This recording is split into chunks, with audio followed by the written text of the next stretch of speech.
Diana Benítez del diario 24 Horas. Yo le quisiera preguntar, ayer ya no hubo oportunidad en el Pulso de la Salud de ver este tema de los medicamentos. Los padres de los niños con cáncer siguen insistiendo que no les llegan los medicamentos. Ayer se rompió ya la mesa de diálogo con la Secretaría de Gobernación y al parecer van a continuar con la Secretaría de Salud. Preguntarle, ¿cuándo va a terminar ya esta situación que se ha sostenido en estos últimos meses? Gracias. Ya estamos avanzando. Hoy de nuevo se reunió el Gabinete de Salud con el Gabinete de Seguridad. Acabamos de terminar esta reunión para evaluar cómo vamos.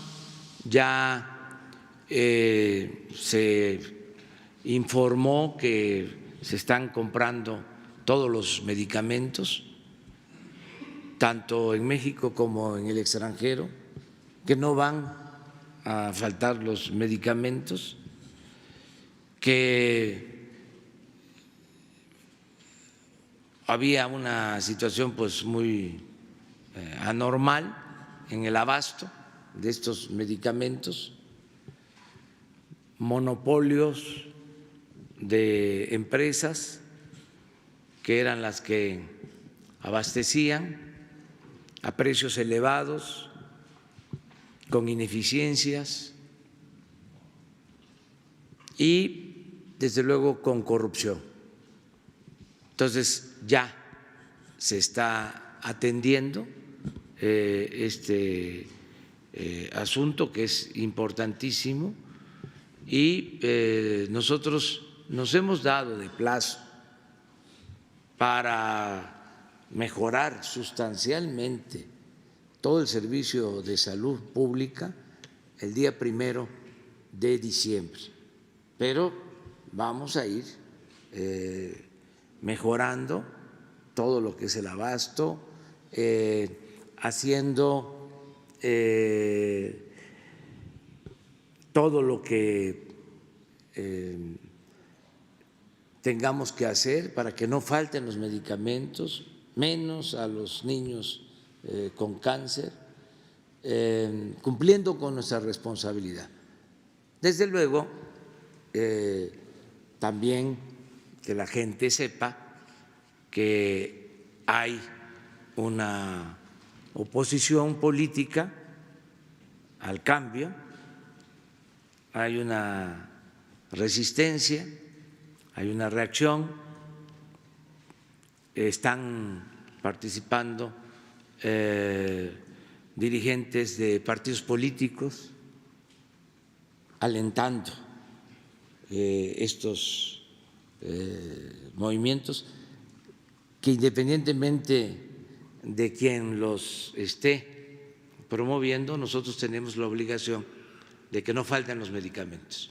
Presidente, pero este argumento ya lo hemos escuchado en ocasiones anteriores. Sin embargo, esta compra que menciona, ¿para cuántos días va a alcanzar? Porque parece que se les entrega el medicamento y se vuelve a la misma situación y de nuevo las protestas y de nuevo las mesas con las secretarías. ¿Cuándo será ya este abasto general no intermitente? Pues ya tenemos abasto ahora y no va a faltar. Desde luego vamos a resolver por completo el problema.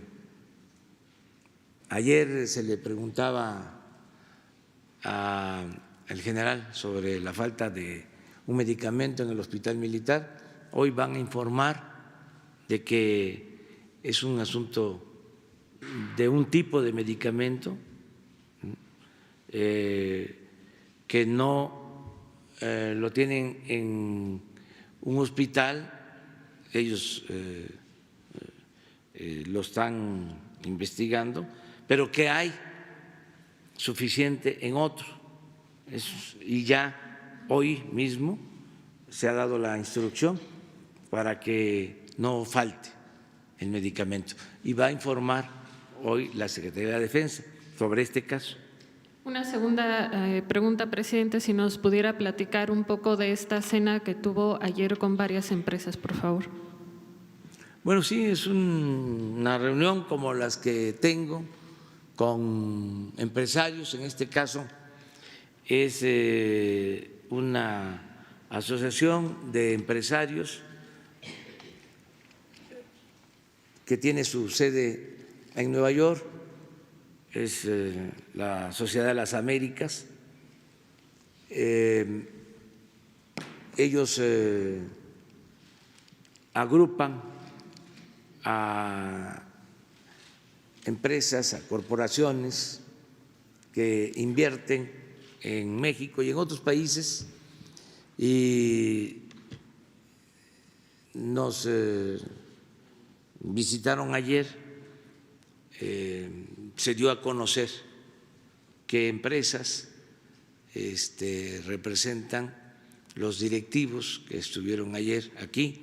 Cenamos, les informé de la situación económica, financiera del país y ellos también dieron a conocer su punto de vista.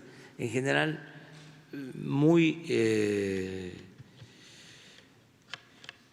optimistas con el futuro económico del país, con el compromiso de mantener inversiones y de ampliar inversiones en México en el marco del Tratado de Libre Comercio.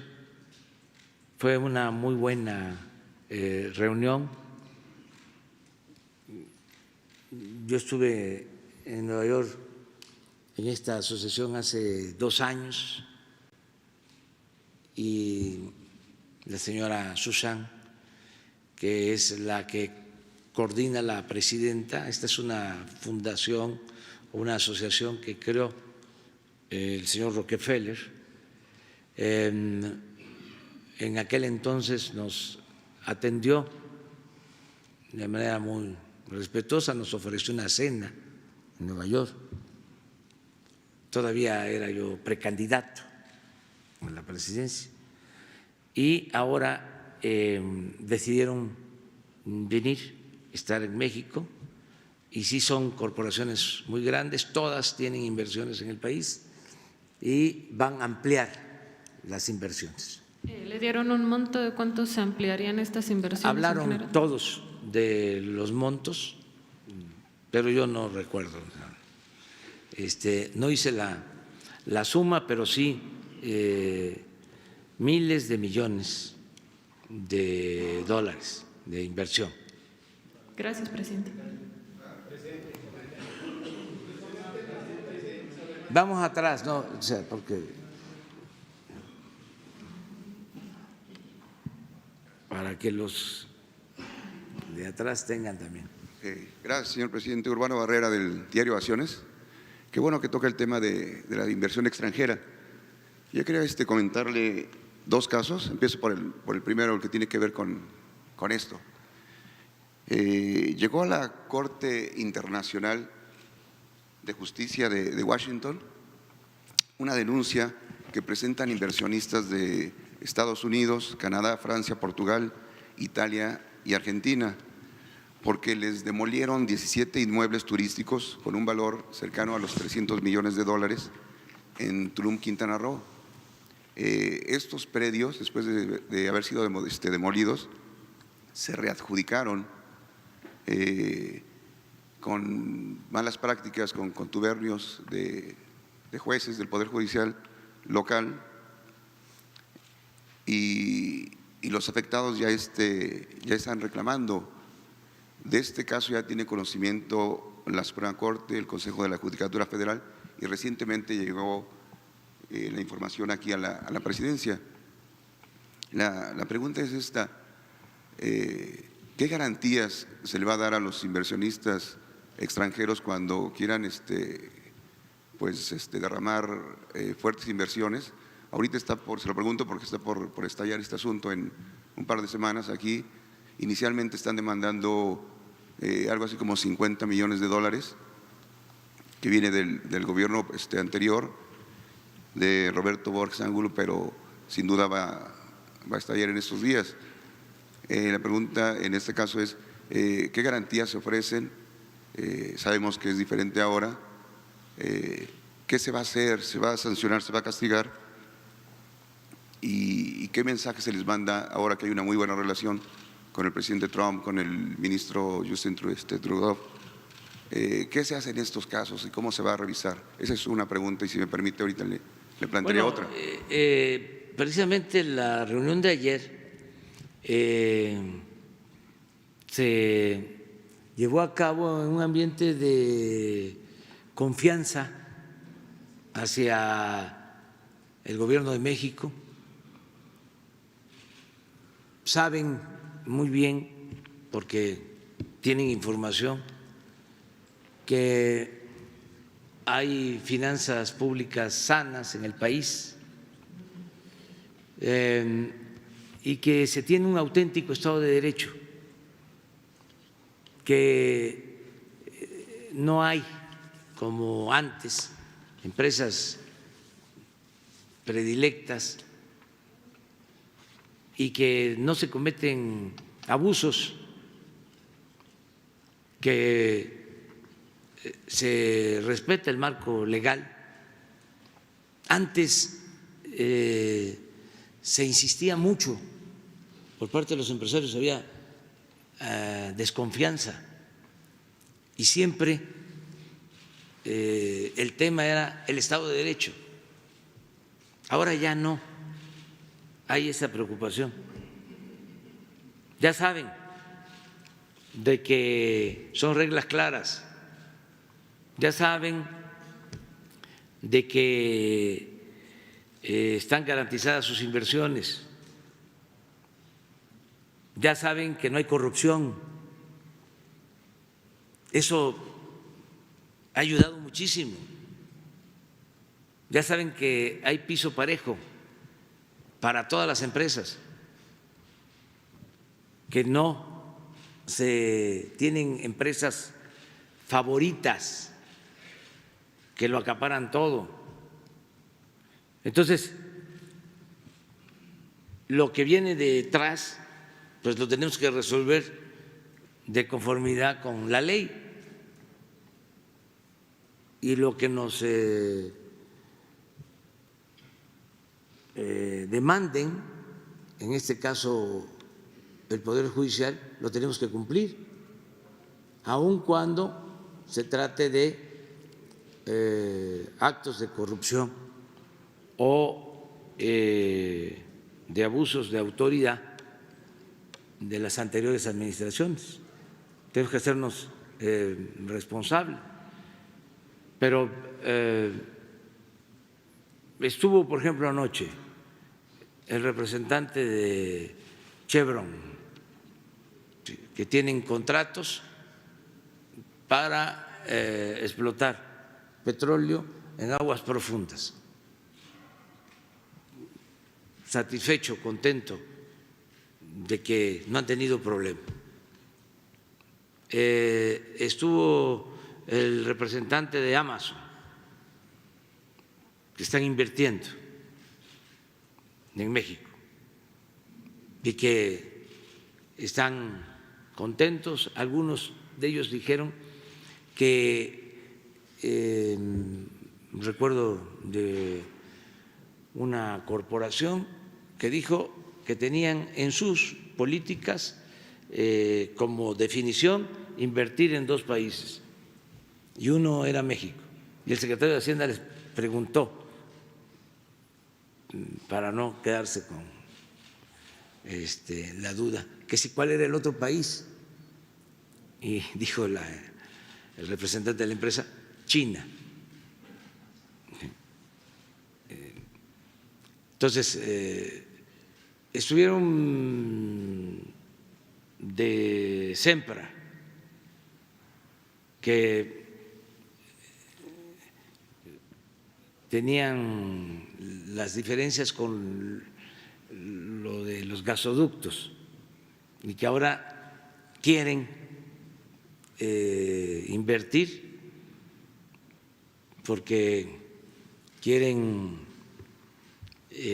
transportar gas de Texas a Baja California y embarcarlo, exportarlo a Asia. Es una inversión cuantiosa. Entonces, es muy buena la relación con el sector empresarial de México y en el extranjero. Muy bien. La segunda, señor presidente, que tiene que ver también con corrupción, un caso más amable. Resaltar la importancia de la conferencia mañanera, ¿no? de esta comunicación horizontal. Se lo digo porque yo aquí le planteaba el 19 de junio pasado un saqueo que hubo en el Centro Social y Deportivo Sensodep, que depende de la Secretaría de Hacienda y Desarrollo Rural. No sé si recuerda que de este deportivo se habían robado bombas de calor, tanques de diésel, se desviaron recursos y hubo varios faltantes. Usted se comprometió aquí a que se iba a hacer una investigación. Nosotros dimos seguimiento al caso, vimos que se atendió el problema, o sea, se atendió y ahorita ya concluye la investigación. Se confirma que efectivamente se sustrajeron 2 bombas de calor con un valor superior a los 2 millones de pesos. Se confirma que los tanques los vendieron como fierro viejo. Se confirma que el personal se hacía autopréstamos, el director Pedro Hernández Solorio, autopréstamos por $500,000, $1 millón, todo esto. Se confirma que se pagaban salarios de negocios de empresas particulares en Querétaro, del dinero que salía de aquí del deportivo. Se habla más o menos de 20 aviadores. No se pagaron impuestos en 2 ejercicios y se dieron el lujo incluso de viajar con recursos del Censodep, de la Secretaría de Agricultura, al Mundial de Fútbol de Rusia. Había hay mucha corrupción. Afortunadamente, después de que se planteó el asunto aquí, se dio atención y eso se solucionó. Vemos la importancia de la conferencia mañanera. Los usuarios del deportivo celebran que se haya hecho esto, felicitan al secretario Villalobos Arámbula, Víctor, y ahora lo que piden es que si esto conforma responsabilidades administrativas, civiles y penales, que si se va a actuar, que se va a dar vista a la unidad de inteligencia financiera y que cómo se va a desmontar todo este asunto de corrupción que se detonó aquí, que afortunadamente pues ya llega a un buen final. Muy bien, miren, terminando la conferencia va a estar Irma Heréndira Sandoval con ustedes para informar sobre 2 asuntos que tenemos pendientes. Uno, el de la Comisión Nacional del Deporte. ¿Se acuerdan que antier nos pidieron que se aclarara este caso? No sé si vino la compañera. Bueno, entonces va a haber información amplia sobre esto. Y también sobre lo de la distribución del fertilizante en Guerrero, que teníamos pendiente, es otro tema. Y así Irma va a estar constantemente informándoles del estado que guardan las investigaciones que va a implicar en su momento, de acuerdo a los procedimientos legales, pues sanciones administrativas o sanciones penales en el caso de que existan todos los elementos de prueba. Entonces, Irma Heréndira Sandoval les va a informar y se puede aprovechar para que se ahonde sobre lo que estás planteando. Muchas gracias. A ver. Buenos días, señor presidente. Buenos días, señora secretaria.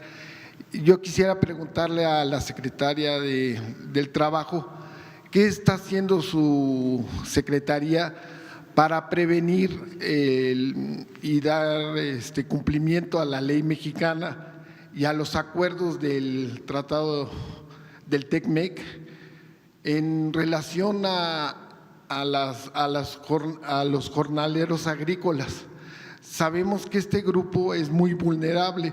Hay mujeres y hombres que trabajan en condiciones muy desfavorables y no se está dando cumplimiento a la ley mexicana en primer lugar y a los acuerdos que se firmaron en el TEC-MEC de una dignidad laboral que se tenga.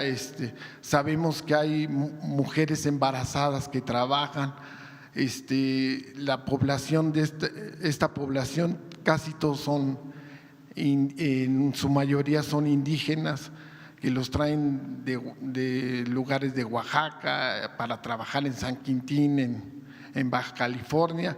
A las mujeres hay niñas trabajando, niños trabajando. Entonces no se respeta ni laboralmente y no se respeta a las mujeres. Muchas veces han tenido acosos estas mujeres. ¿Qué está haciendo? Y en ese caso, y también a las trabajadoras de las maquilas en la frontera, eso también es un grupo muy vulnerable. Ya sabemos todo lo que han sido víctimas las mujeres de las maquilas, las trabajadoras de la maquila. Esa sería mi primera pregunta. Claro que sí.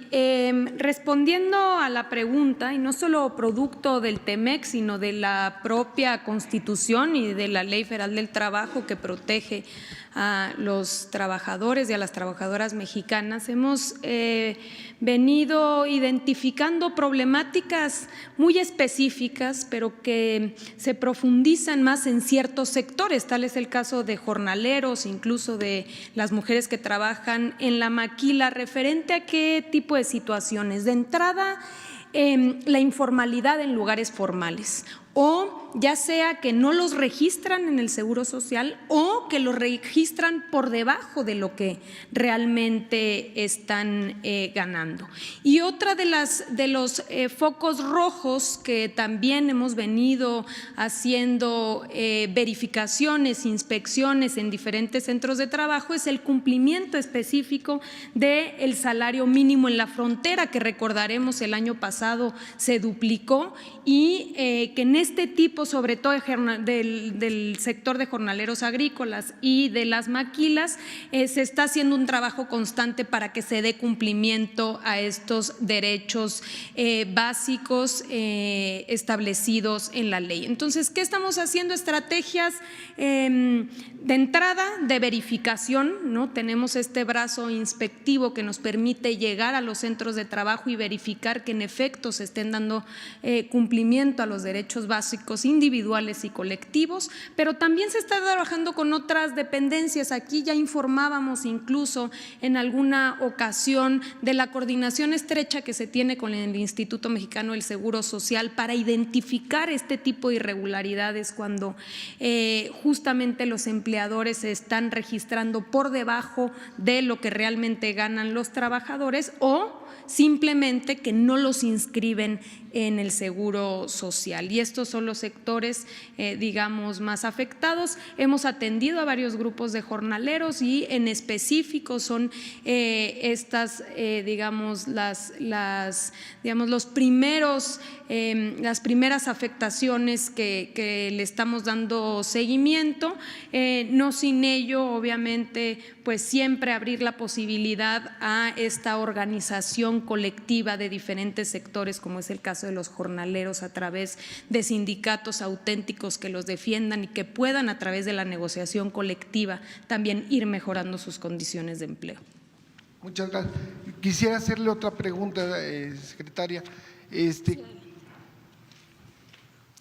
¿qué está pasando en Notimex? Tengo entendido que en la mesa de trabajo, en la mesa de negociación, la directora se levantó de la mesa, entonces puede estallar la huelga, ¿no? Y sería muy lamentable que estallara la huelga. ¿Qué está pasando? Bueno, como aquí también ya se ha señalado, se estableció una prórroga, se siguen teniendo pláticas en el marco de la Junta Federal de Conciliación y Arbitraje, se han venido teniendo audiencias, platicando con las partes, esperando a que se pueda llevar o llegar a un acuerdo sin la necesidad de que estalle la huelga. Es un derecho que tienen los trabajadores, también hay que decirlo, el poder digamos, recurrir a esta herramienta. Se tiene el plazo, por lo menos la prórroga se estableció para el primer minuto de este viernes. Si no se llegase a un acuerdo y el sindicato decidiera, entonces pudiese estallar la huelga. Nosotros vamos a seguir dialogando con las partes, esperando a que pueda haber un acuerdo en beneficio de las trabajadoras y de los trabajadores de Notimex. Muchas gracias. A ver. Presidente, buenos días. Una pregunta para la secretaria, Luisa María Alcalde, y otra para usted, si me lo permite. Soy Marco Antonio Olvera, del Diario Digital Bajo Palabra. Secretaria, aquí hace unos 4 o 5 meses, no recuerdo exactamente, yo le pregunté sobre el tema, qué pasaría o qué estaba pasando con las personas adultas mayores que trabajan pues 8 o 9 horas en los centros comerciales, donde Walmart y Grupo Aurrera y demás, pues los tienen sin ningún pago, y sin embargo trabajan y lo único que le dan es un mandil para poder empacar. Ahora ya desaparecieron las bolsas de plástico en la Ciudad de México, no sé si en los estados de la República también eso acontece. Hoy Grupo Walmart debe 10.5 mil millones de pesos de impuestos, que obviamente el SAT no sé si está trabajando en conjunto con usted para recuperar ese dinero luego de la venta de las cadenas de VIPs. ¿Qué está haciendo? ¿Qué pasó con el derecho de esas personas adultas que ahora además tienen otro peso? Pues ya no van a poder empacar porque ya no hay bolsas. ¿Cuál fue el acuerdo con esas empresas extranjeras? Porque claramente están violando los derechos de esas personas que además son adultas. Seguimos estableciendo pláticas, tenemos aquí una problemática específica, la condición para poder trabajar en este tipo de supermercados es que se trate de personas jubiladas, entonces aquí estamos viendo realmente qué esquema pudiese ser conveniente para ellos, porque el problema es que de iniciar nuevamente y ser inscritos formalmente como trabajadores, entonces dejarían de recibir sus pensiones. Entonces estamos viendo, digamos, la problemática de manera más, digamos, integral para ver qué posibilidades existen de ver un mecanismo en efecto que los represente, que los cubra, que los proteja, pero sin llegar, digamos, a la necesidad de que para poder trabajar o para poder hacer estas funciones, pues dejen de recibir sus jubilaciones. La directora o RP de Grupo Walmart, se quiso lavar las manos. ¿Usted tuvo una plática con ella o con quién ha tenido pláticas de esa empresa? Específicamente quien lleva este asunto es el INAPAM. Ellos llevan este programa y con ellos hemos venido colaborando igualmente de manera informal con las tiendas departamentales, porque lo que primero queremos hacer es tener una propuesta sólida. Es decir, la problemática, como le comentaba, específica es que si ellos fuesen considerados como trabajadores de manera formal, entonces se suspendería su derecho a las a recibir su pensión. Entonces necesitamos buscar un esquema de entrada que sea tan flexible como es ahora, es decir, que ellos puedan no tener jornadas de 8 horas, sino que puedan tener jornadas mucho más flexibles. Como se trata de personas adultas mayores, la flexibilidad que tienen en este tipo, digamos, de funciones es poder ir o no ir cuando ellos así lo determinen. Entonces es la búsqueda, digamos, de un mecanismo que los proteja, pero que tampoco lleguemos, digamos, a afectarlos de alguna manera. Presidente, y otra pregunta para usted. Usted ha manifestado en estas mañaneras que los derechohabientes del IMSS o del ISSSTE, que tienen ya su casa y que han ido pagando durante 10 o 15 años, pues que no se les despoje y mucho menos que se les esté llamando por teléfono, obligándolos a que paguen, porque algunos no tienen trabajo, algunos tienen otra situación. Sin embargo, yo quiero decirle que el director del Infonavit no ha cumplido con esa orden de no amedrentar a los derechohabientes que tienen casa. Le pongo un ejemplo y aquí traigo un documento donde el Infonavit tiene contratados a call centers para estar llamándole a la gente para que la obliguen a pagar. Obviamente tienen la obligación de pagar, pero si no tienen trabajo deben de llegar a un acuerdo. Y ahí también tienen bufetes jurídicos, uno de ellos es Barrera, Soluciones Legales y de Cobranza. Lo siguen amedrentando, presidente, tal pareciera que el secretario o el director, perdón, del Infonavit no escucha sus órdenes o sus recomendaciones, y el año pasado, en sexenios pasados, perdón, a muchos derechohabientes se les quitó 60,000 para ser exactos, se les despojaron de sus casas cuando ya habían pagado 10, 15 años y son sobre todo afectados de los estados del norte del país. ¿Cuál es realmente lo que está pasando, presidente? Porque pareciera que sus secretarios se hacen caso omiso y siguen con el ADN de la corrupción y de decir, pues vamos a seguir con el tema como veníamos trabajando antes.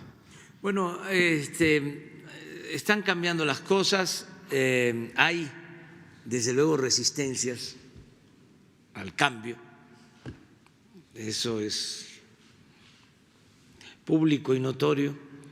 Es evidente que hay quienes no quieren cambiar, quieren mantener el mismo régimen, por eso hablo de conservadurismo, que viene de conservar, de mantener el statu quo, y nosotros queremos cambiar de verdad, transformar. Estamos enfrentando eso, pero no va a haber ningún obstáculo. Los cambios se van a llevar a cabo, se están llevando a cabo. En el caso del Infonavit hay 3 programas. Parte del cambio y la ventaja que tenemos es que podemos hablarle directamente a la gente, como lo estamos haciendo ahora. Entonces, por más obstáculos, trabas burocráticas, la gente nos ayuda, desde luego, contando con la información que se le transmite, a que empujemos el elefante para que camine. Eso es lo que estamos haciendo. Son 3 programas en el Infonavit. Uno, el de la reestructuración de créditos. Si por alguna razón se dejó de pagar o se paga y no se termina de pagar, se puede reestructurar ese crédito. El trabajador tiene derecho a la reestructuración del crédito. Este es un programa y ya se han beneficiado miles de trabajadores con esta acción. no tengo aquí el dato, pero son miles los que han reestructurado sus créditos. Segundo, si, como sostienes, un trabajador ya pagó el 90% de su crédito, ya tiene derecho a una quita, en este caso del 10%, para tener su escritura. También ya se ha apoyado a miles de trabajadores. Y lo tercero es de que se canceló todo el proceso de desalojo. Pero este papel que traigo… Es que dice… hay inercias. Vamos a que se termine. Lo estoy planteando para que la gente que escuche por el teléfono que si no paga los van a desalojar, pues que cuelgue. Ya tengo otra información, ya tengo otro dato, y decirles que sobre esto último se está actuando, porque en efecto despojaron a miles de trabajadores en el gobierno anterior, despachos de abogados, coyotes que manejaban la cartera del Infonavit. Incluso hay investigaciones abiertas, hay gente detenida por esos abusos. Entonces, decirle a la gente, vamos a limpiar. Y sí me hace caso el director del Infonavit y es buen servidor público. Lo que pasa que son estructuras muy grandes y muy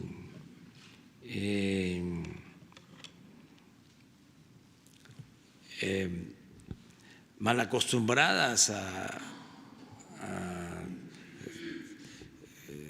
actuar con prepotencia y con autoritarismo y con corrupción. Todo eso es lo que se está enfrentando, pero se va a terminar de limpiar y hemos avanzado. Le voy a pedir yo al director del Infonavit que venga aquí para informar sobre los 3 programas. Acuérdense que también yo voy a informarles el día 5 de abril, voy a informar puntualmente sobre todos los programas,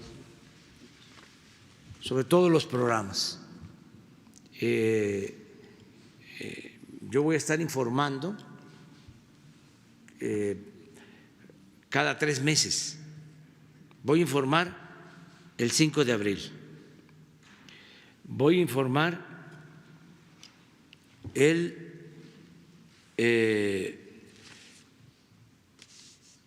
1 de julio. Voy a informar en septiembre y el 1 de diciembre. A ver, 5 de abril, 1 de julio, 1 de septiembre y 1 de diciembre. 4, como fue el año pasado.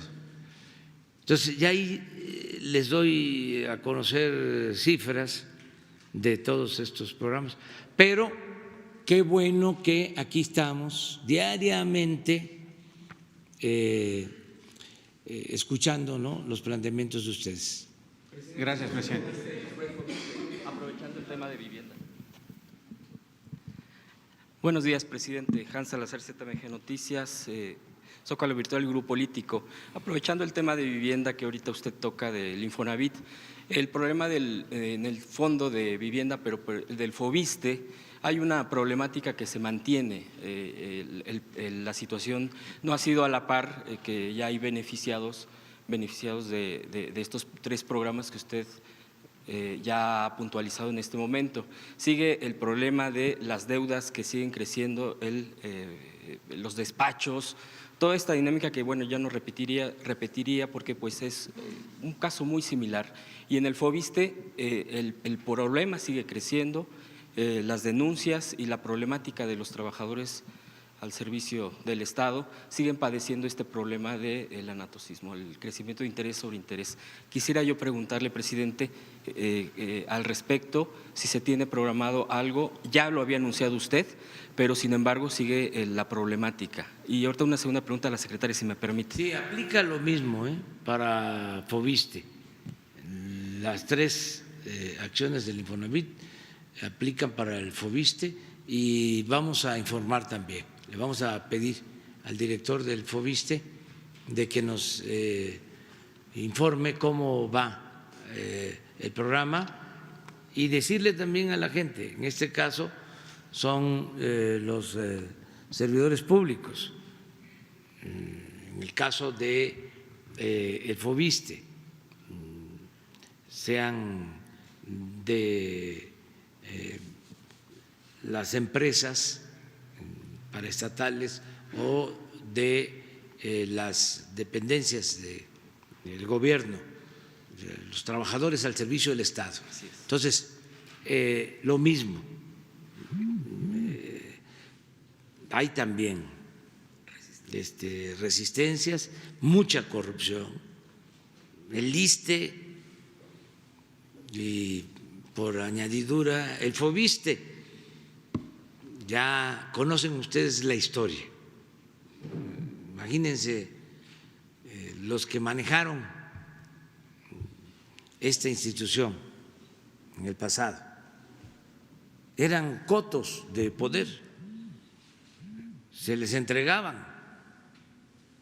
Yo recuerdo que cuando hicieron el fraude del 2006, en premio a quien había ayudado en el fraude, le entregaron la subsecretaría de Educación Básica y le entregaron el ISSSTE, etcétera, etcétera, etcétera. Ya ustedes hacen la investigación, porque digo, pero así era.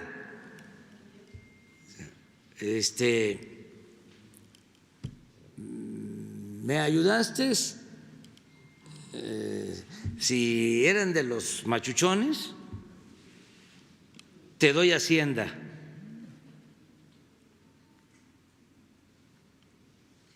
O sea, los de mero arriba que habían ayudado recomendaban a los servidores públicos.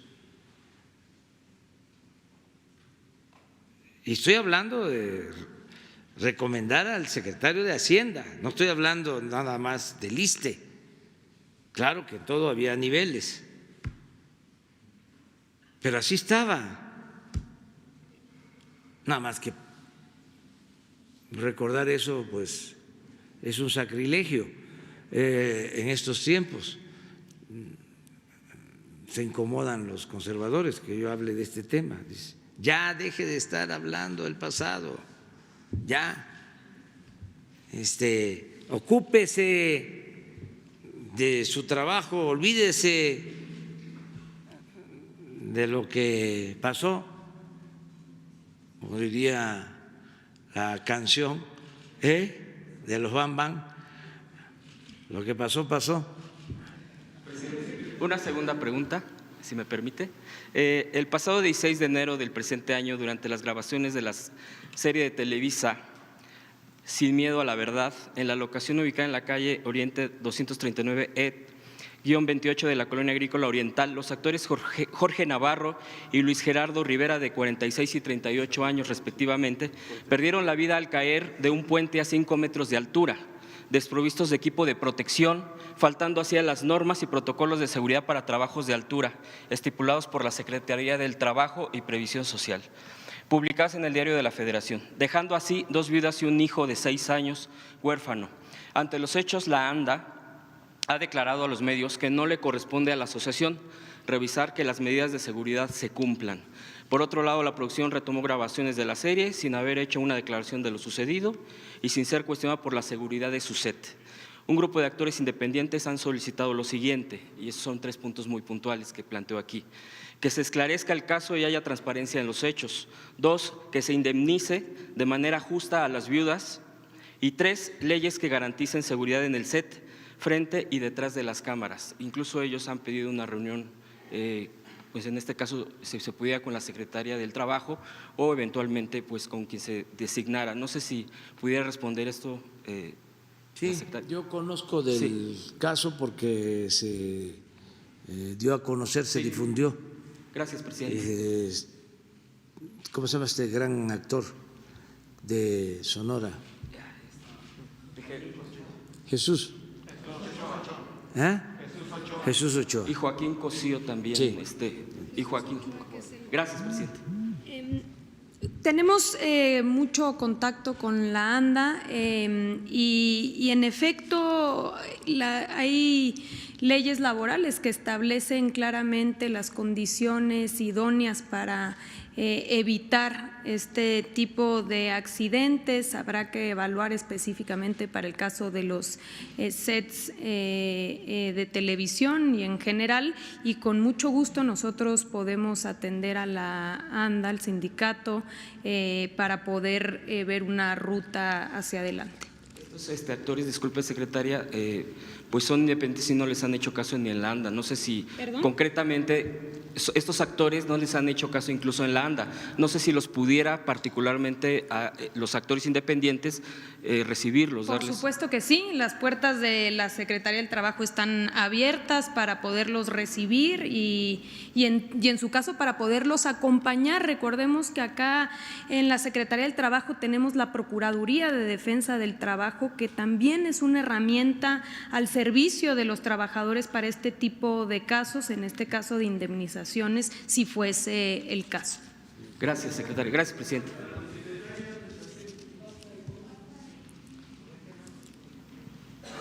Gracias, presidente. 2 preguntas. Luis Méndez, de Notimex.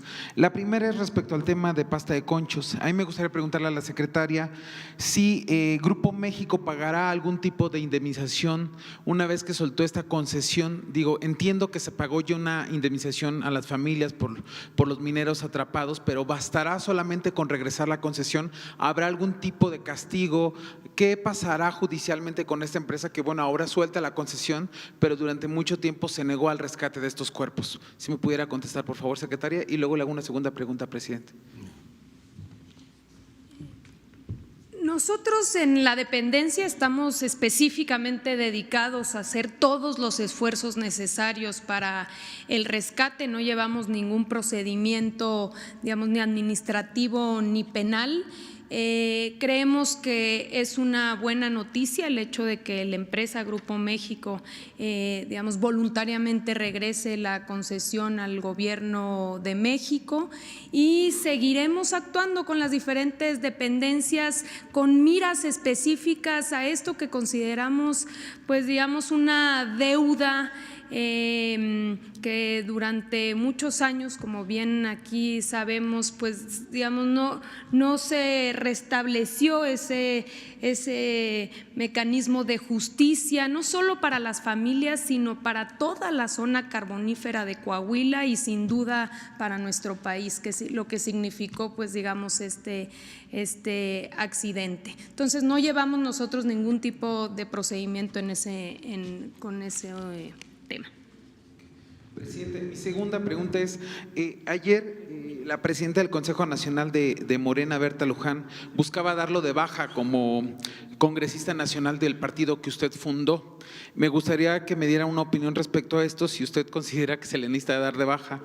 Y también hoy posiblemente se resuelva el caso de la crisis en Morena. Sé que usted ha dicho que no opina sobre partidos, pero es, digamos que también hay un peligro por parte de quien podría quedarse con la dirigencia de Morena, porque son quienes no apoyaron la baja de los recursos a los partidos políticos. Si esto pues es una de sus políticas de gobierno y si este grupo se queda con el partido de Morena, no se corre el peligro de que no se impulse esto en la Cuarta Transformación. Por favor, presidente.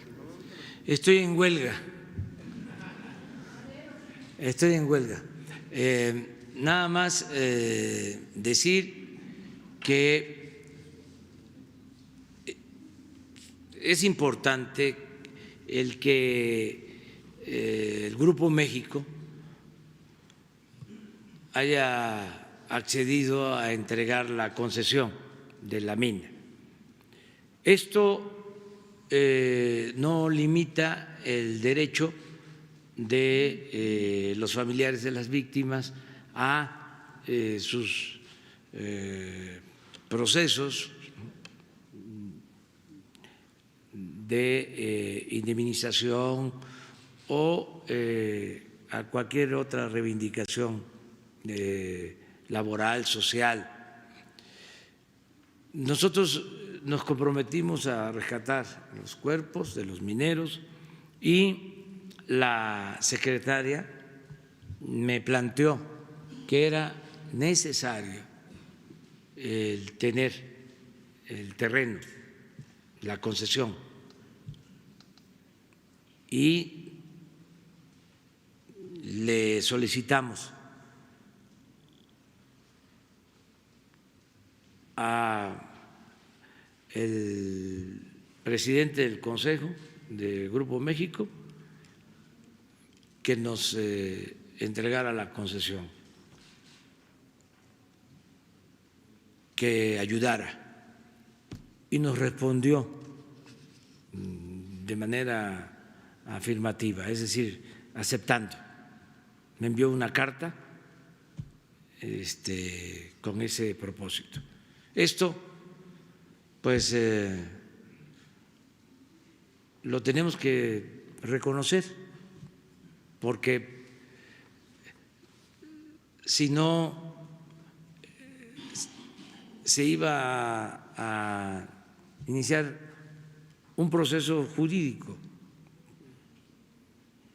porque legalmente ellos tenían el derecho de la concesión. Entonces, se avanzó en este sentido, ¿no? Independientemente de lo otro, es lo que puedo comentarte. Sobre su baja, presidente.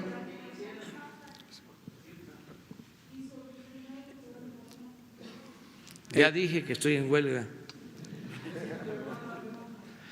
Estoy en huelga, no puedo hablar de eso. Presidente, muchas gracias. A finales de enero, la presidenta municipal suplente, antes Misael Habana del Tanto Guerrero, a finales de enero, la presidenta municipal suplente de Acapulco y consejera de Morena, Matilde Testa, envió un documento a usted y a casi 8 secretarios de Estado, donde denuncia serias irregularidades de corrupción y nepotismo por parte de la presidenta municipal, Adela Román Ocampo. ¿Qué piensa usted al respecto? ¿La conoce la denuncia? ¿Qué se va a hacer? ¿Se va a investigar? ¿Y qué recomendaría usted a los presidentes municipales de todo el país que cometen actos de corrupción? ¿Y qué recomendaría también a la sociedad hacer con estos presidentes municipales corruptos? Bueno, informar a todos los mexicanos que existe la Fiscalía Anticorrupción. Vamos un día a informar sobre cómo se deben de presentar las denuncias, cómo acudir a esta institución para que todos conozcan cómo presentar denuncias, ante la Fiscalía Anticorrupción. Desde luego, ya lo he dicho, no se tolera la corrupción, es mal visto el corrupto.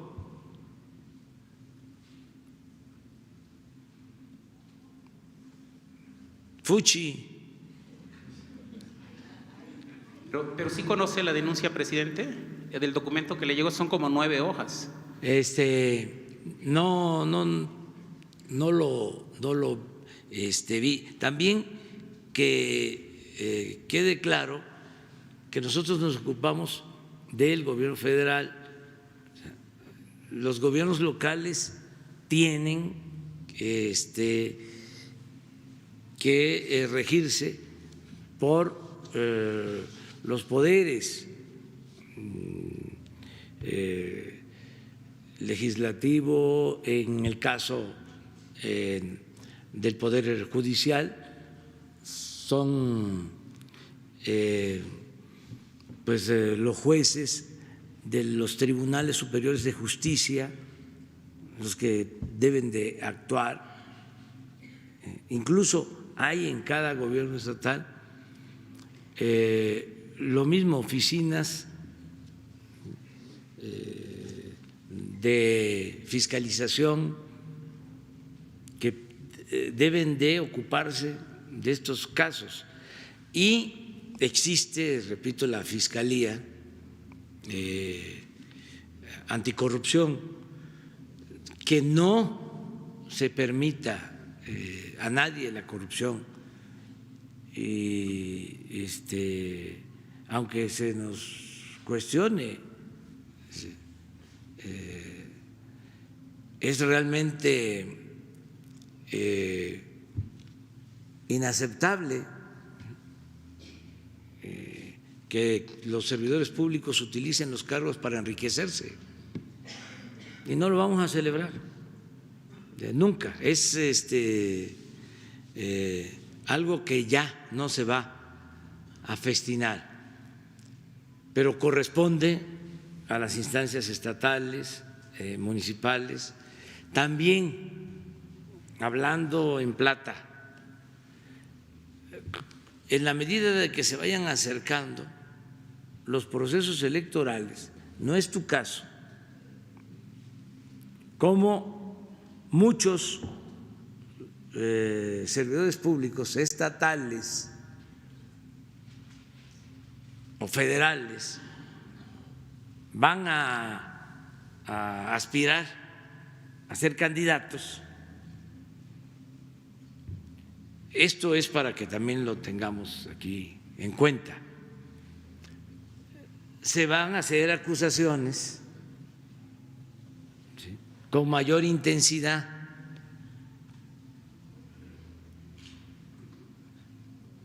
sobre posibles adversarios. Entonces, que no nos manipulen, que no nos dejemos. Afortunadamente aquí es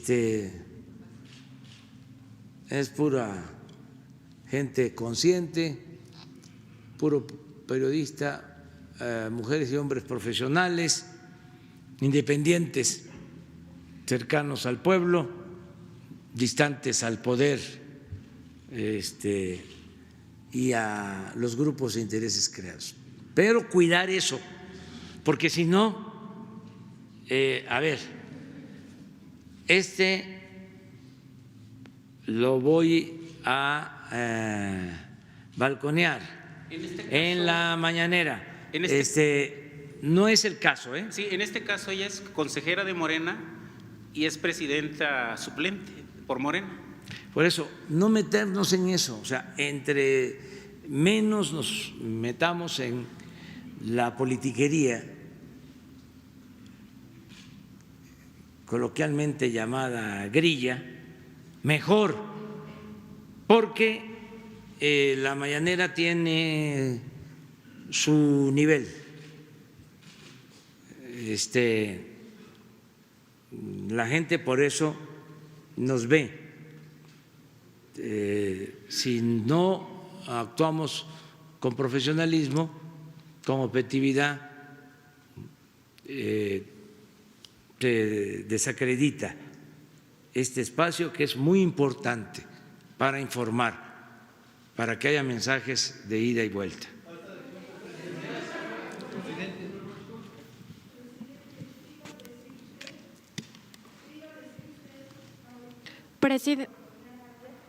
¿Para qué?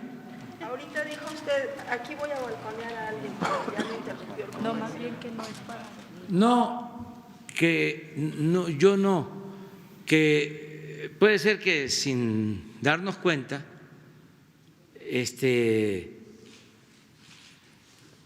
nos quieran manipular y nos lancemos en contra de alguien, ¿sí?, que pueda ser en el futuro un rival o un adversario de otro candidato en potencia. Entonces, cuidar eso nada más nosotros. Claro, somos libres, prohibido prohibir. La línea es que no hay línea y que la prensa se regula con la prensa, no hay censura. De todas maneras, en la medida de que se vayan acercando elecciones, se va a ir calentando, como es natural en México y en cualquier parte del mundo. O sea, en los tiempos electorales, cuando hay campaña. Entonces, que nosotros procuremos alejarnos de eso, levantar la mira y actuar con profesionalismo. Presidente, buenos días. Nancy Flores, de la revista Contralínea. Preguntarle sobre la lista de los 300 empresarios, esta investigación que realizó la Unidad de Inteligencia Financiera sobre los 300 empresarios que habrían evadido el impuesto por honorarios asimilados a salarios, entre los que está Vicente Fox, que usted mismo aquí en la conferencia mañanera había dicho que un expresidente había evadido impuestos. ¿Si ha habido algún avance de estas investigaciones, si le han presentado algún reporte, si es un tema que le interesa pues llegar hasta el fondo, porque bueno, estos empresarios, había incluso de la industria del outsourcing, un tema que usted también le ha interesado que se limpie, ¿no?, esto del outsourcing malo. Entonces, preguntarle si tiene algún avance de esto, si le han reportado algo. No todavía, pero voy a pedir un informe a la Procuraduría Fiscal, que es la que está llevando estos asuntos que están en tribunales, algunos ya resueltos, otros en proceso. Voy a pedir el informe. Y sobre otro tema, en la revista Contralínea hemos documentado el asunto de un río que se llama Atoyac, que está entre Puebla y Tlaxcala, que está muy contaminado. La gente de ahí padece muchas más enfermedades que el resto de la población. De hecho, se habla de 13 a 20 veces más en casos de cáncer, de enfermedades renales, tumores, abortos espontáneos. Si a usted le preocupa este tema de los ríos contaminados, de todos los acuíferos, si se va a hacer algo para sanear todas estas zonas y además atender a las personas, porque muchas de ellas pues no tienen seguridad social, se gastan todo su dinero y son muy pobres. Si tiene algún plan respecto de los ríos que están altamente contaminados. Sí, gracias, presidente. Está trabajando en esto la Secretaría de Medio Ambiente y sí es un problema grave la contaminación de los ríos, el Lerma, el Atoyac, la mayoría desgraciadamente de los ríos, y se producen enfermedades graves por esta contaminación. La Secretaría de Medio Ambiente nos va a presentar todo un diagnóstico y un plan que se está elaborando con este propósito de limpiar los ríos, que funcionen plantas de tratamiento que se han comprado y quedaron ahí arrumbadas, y también poner orden desde el punto de vista legal, que se castigue a quienes tiren desechos, aguas negras, incluso metales contaminantes a los ríos. Ese es un plan de la Secretaría del Medio Ambiente. Qué bien que lo tratas, porque son avisos, ¿sí?, para nosotros, o sea, son llamados de atención para atender esto. Gracias, presidente.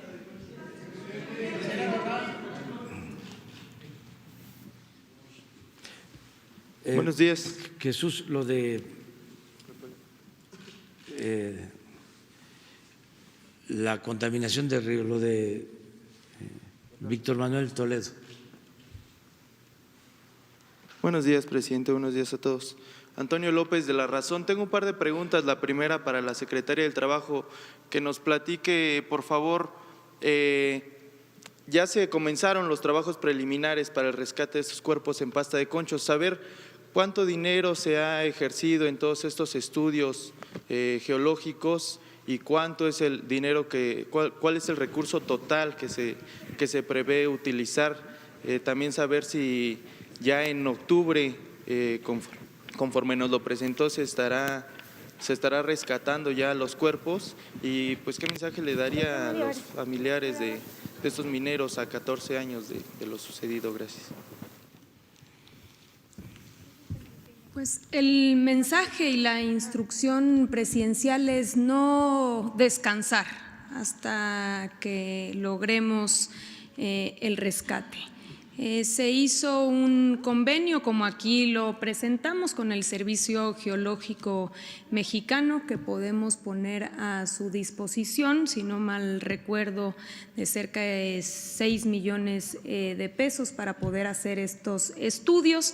Y finalmente tenemos que esperar hasta marzo, una vez que nos den el dictamen formal, después de todos los estudios que se hicieron, que si bien es cierto ya hay algunos indicios, como aquí mencionaba al inicio, de la presencia de niveles de agua, de gas, en fin, ya se ha venido avanzando en todos estos estudios. Habrá que esperar a marzo para determinar y, digamos, confirmar que se trata de un nuevo inclinado, donde aquí señalaba en el mapa,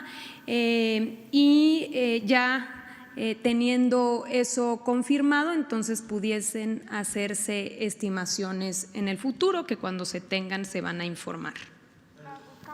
Los gobiernos, si quieres decir cómo nos han respondido, también agradecer a los alemanes. Sí, y también, por supuesto, aprovechar la tribuna para agradecer al gobierno de Alemania, de Australia, de Estados Unidos y de China, que pusieron a su disposición a las mejores gentes, a los mejores expertos en minas de carbón, trabajando específicamente en este asunto. Como aquí se señaló, se les dio a cada uno de ellos el expediente único que consistía en toda la documentación, más de 1000 fojas, para que pudiesen conocer toda la documentación disponible respecto al accidente. También viajaron a la zona carbonífera, hicieron sus estudios, sus dictámenes, y finalmente pudieron tomar la determinación que aquí también se informó hace un rato. Entonces agradecemos profundamente estos actos de solidaridad finalmente que se hicieron con el Gobierno de México, con miras a poder rescatar y tener este acto de justicia. ¿Todo en esos estudios geológicos? Bueno, haremos todo lo posible. Lo que sí sabemos es ya más o menos cuáles son las condiciones de la mina, y ya tenemos, digamos, un plan que insisto, para marzo hay que solamente confirmarlo de cómo entraríamos y cómo a través de esa entrada y ese inclinado podríamos acceder donde pudiesen estar, digamos, los restos de los mineros. ¿Cuánto tiempo llevaría todo este procedimiento? Pues hay que tomar la palabra, ¿no? Que nos la dé el presidente. Todavía sería precipitado decirlo, tiene que confirmarse que se trata digamos, que en efecto vamos a hacer ese inclinado. No va a ser sencillo, no es un tema de par de años, quizá estaremos hablando de unos 3 años aproximadamente, a reserva de que pueda confirmarse una vez se tenga el dictamen del Servicio Geológico Mexicano. A partir de ahí, entonces, hay que hacer toda la ingeniería de cómo sería ese inclinado. Por eso estamos más o menos previendo que después de las licitaciones y de los trámites pudiésemos estar iniciando, digamos, a partir de 1 de octubre. Señor presidente. Muchas gracias. Ayer se aprueba el endurecimiento a las penas contra el feminicidio. De 40 a 45 años es la pena máxima. Se aprueba tras 10 meses de haber permanecido en la congeladora esta iniciativa. Se aprueba también de forma unánime, solamente una legisladora votó en contra. Saber qué opinión le merece. ¿Considera usted que es suficiente el endurecimiento de esta pena? Muchas gracias. Y también ayer usted se pronunció a favor de que se cree una fiscalía especializada para la atención de los delitos contra el feminicidio. No profundizó al respecto. Si nos puede, por favor, explicar pues cómo podría pues crearse esta fiscalía, si usted estaría pues o se podría impulsar desde el Ejecutivo como una iniciativa preferente. Muchas gracias. Sí, hacer todo lo que se necesite para enfrentar el problema lamentable, doloroso del feminicidio. Y se está haciendo. Yo celebro que se haya aprobado esta iniciativa y también no descartarlo de la Fiscalía y verlo tanto en el ámbito estatal como federal. En el caso de los sucesos lamentables recientes de asesinatos de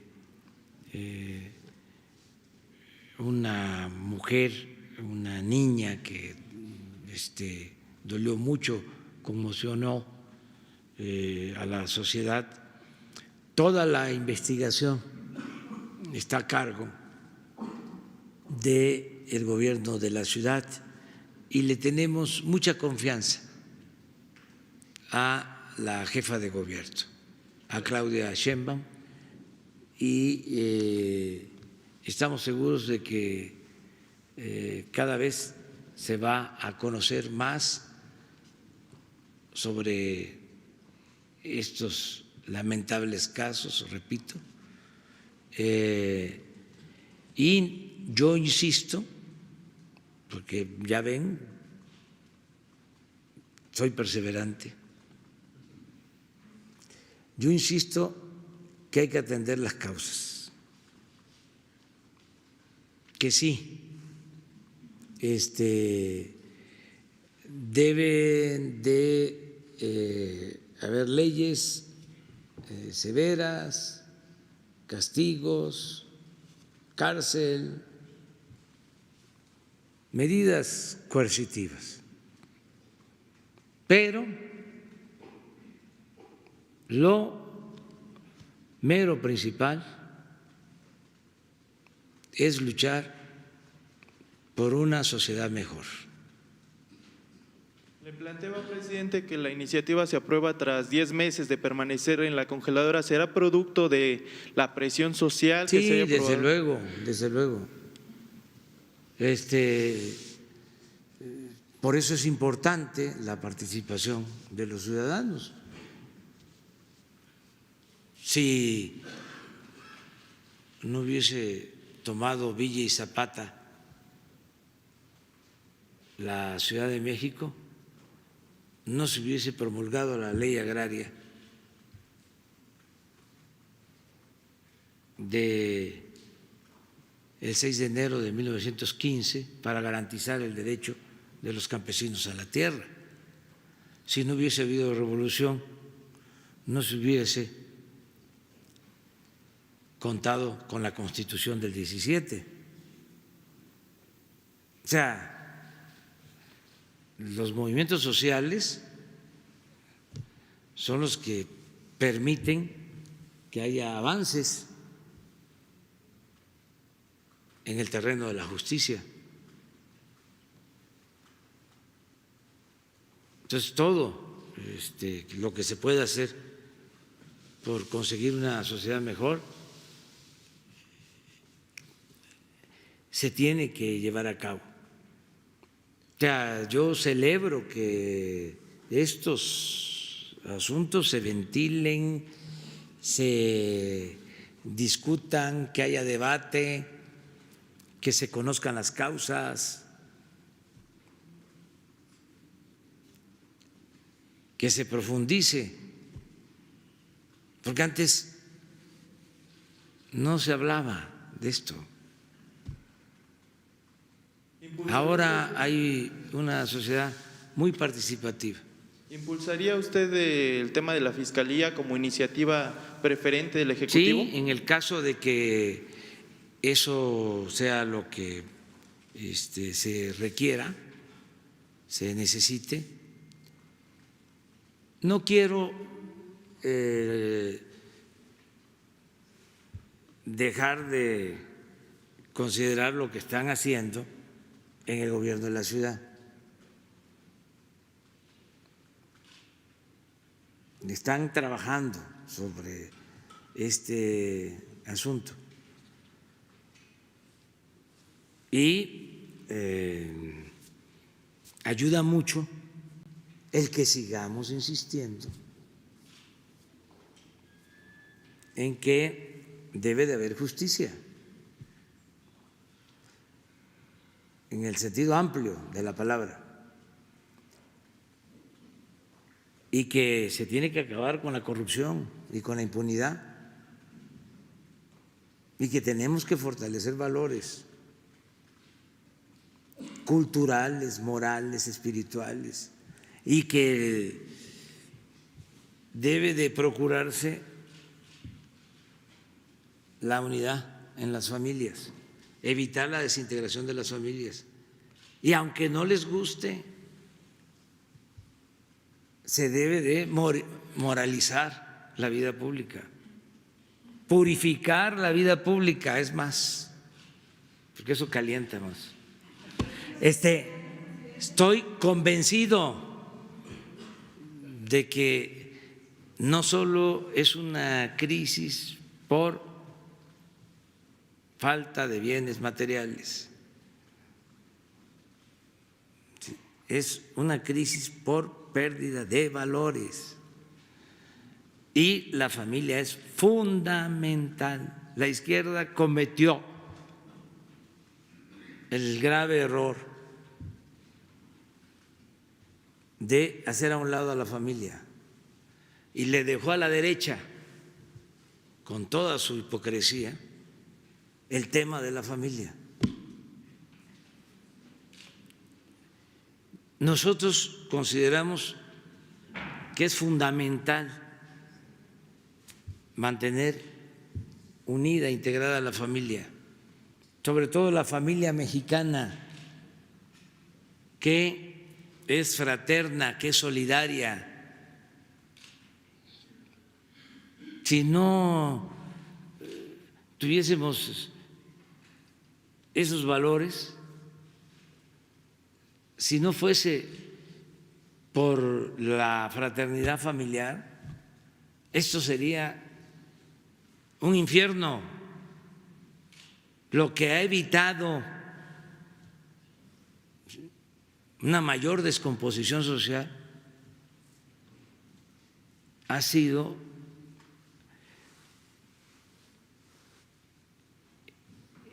el valor que tiene para los mexicanos, que tiene para todos nosotros la familia.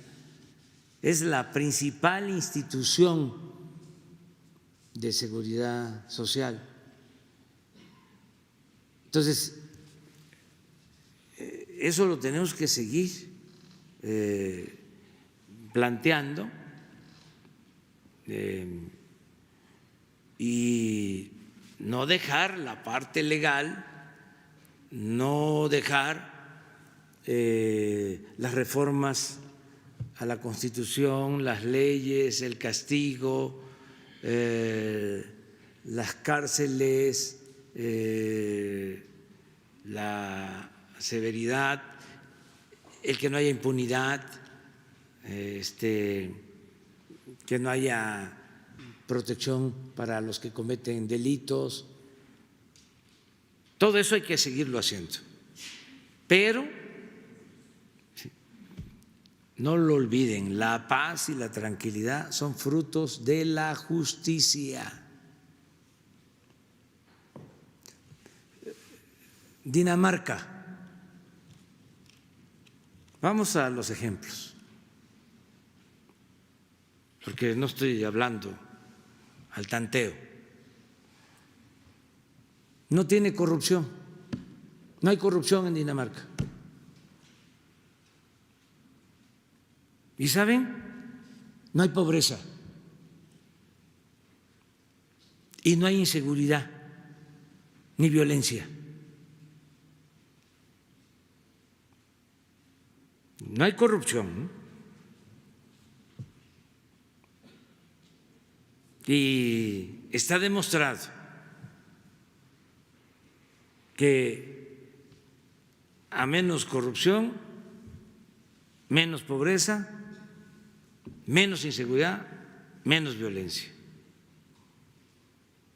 Entonces, nosotros vamos sobre ese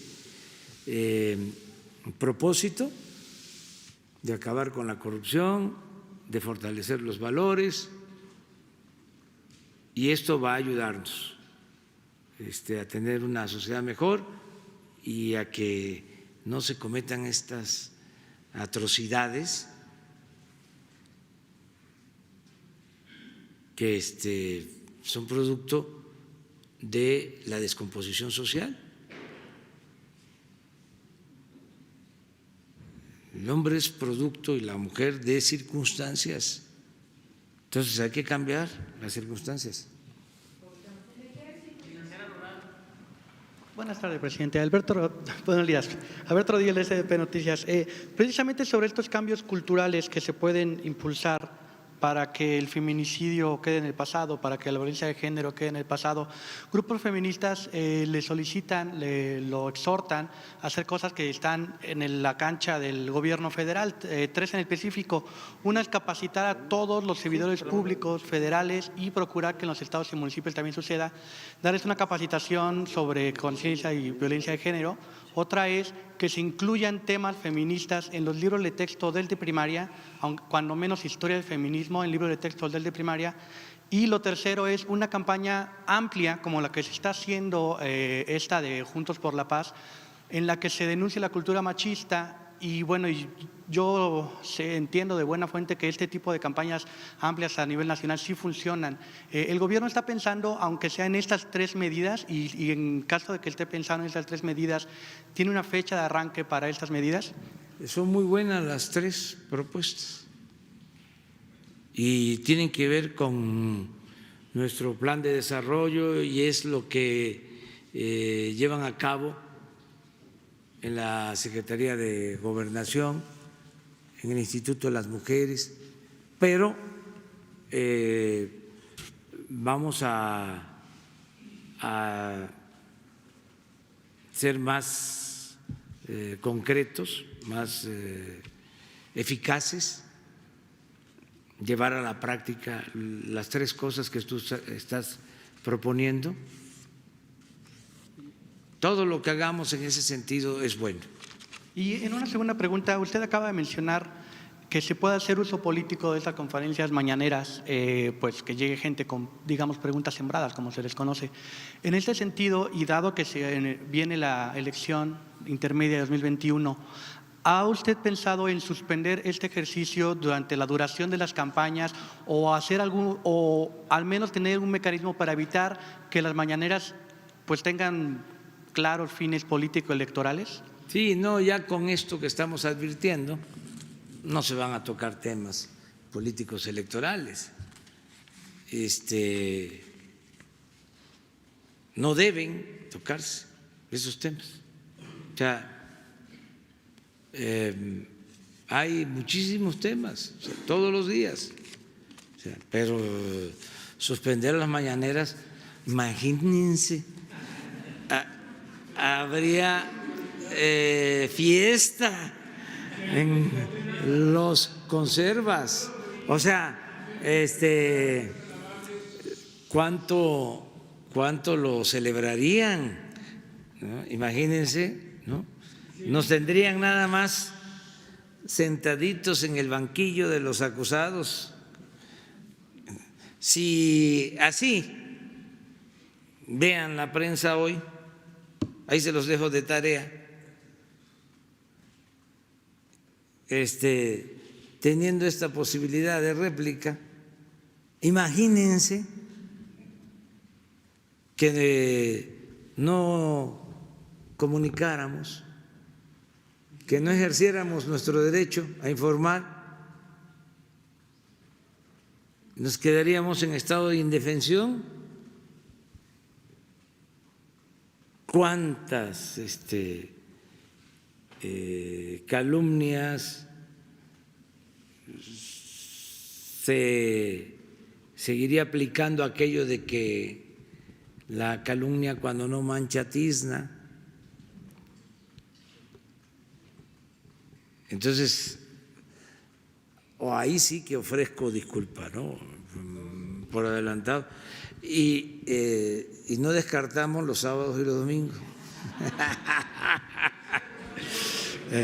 Nos vemos mañana. Me tengo que ir porque dos cosas. Una, hay un pequeño receso y va a estar Irma Heréndira Sandoval con ustedes para informarles sobre estos dos casos. Y luego tenemos el acto en el Zócalo en homenaje al ejército mexicano. Entonces ya tenemos que retirarnos. A ver, sí, cómo no. 100 universidades. Gracias, ¿me escucha bien? Sobre las 100 universidades, una de ellas que está aquí cerca, la ESPA, está en paro de hace 2 días. Mencionan que no tienen la certeza de una titulación y están pidiendo la destitución de la directora. Hay otras universidades con otros problemas, pero lo principal es que no están reconocidas, o sí están reconocidas. ¿Me pudiera usted responder? Sí, sí están reconocidas. Miren, desde que estábamos en la oposición, que empezamos a crear universidades, fueron reconocidas, con más razón ahora que estamos en el gobierno. Y deben de haber, no dudo, problemas. Sí, porque pues son universidades. ¿En qué universidad no hay movimiento? Los jóvenes pues son, como decía el presidente Allende, los estudiantes son la levadura. O sea,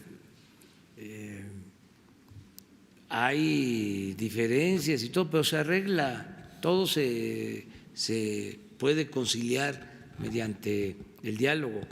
Y le vamos a pedir también que regrese, ya estuvo, pero que regrese la rectora, directora, coordinadora del programa de universidades públicas, Raquel Sosa, porque este organismo México en favor de la corrupción, ¿cómo se llama? ¿Cómo? Mexicanos contra la corrupción, mexicanos a favor de la corrupción,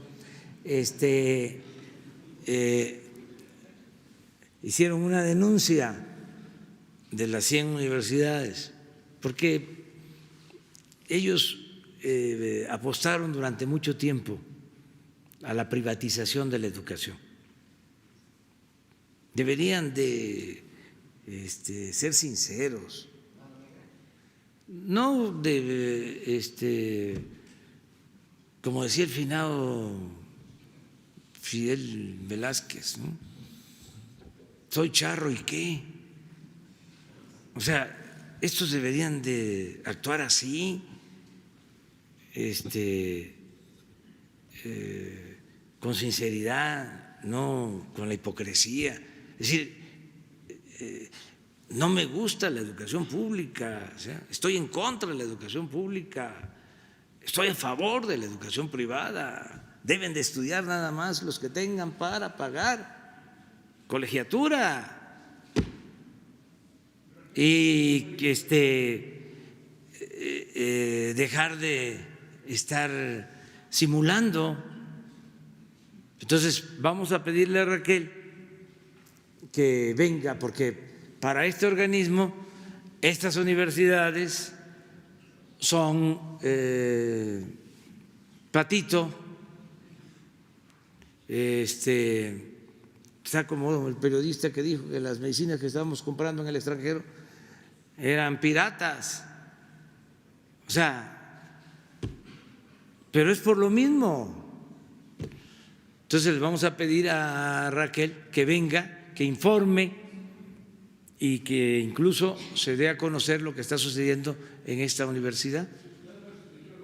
Ya estuvo ella con los estudiantes, pero incluso se pusieron a pedir su destitución, también la de ella, porque dicen que no hay claridad en el plan de estudios y se los cambian constantemente.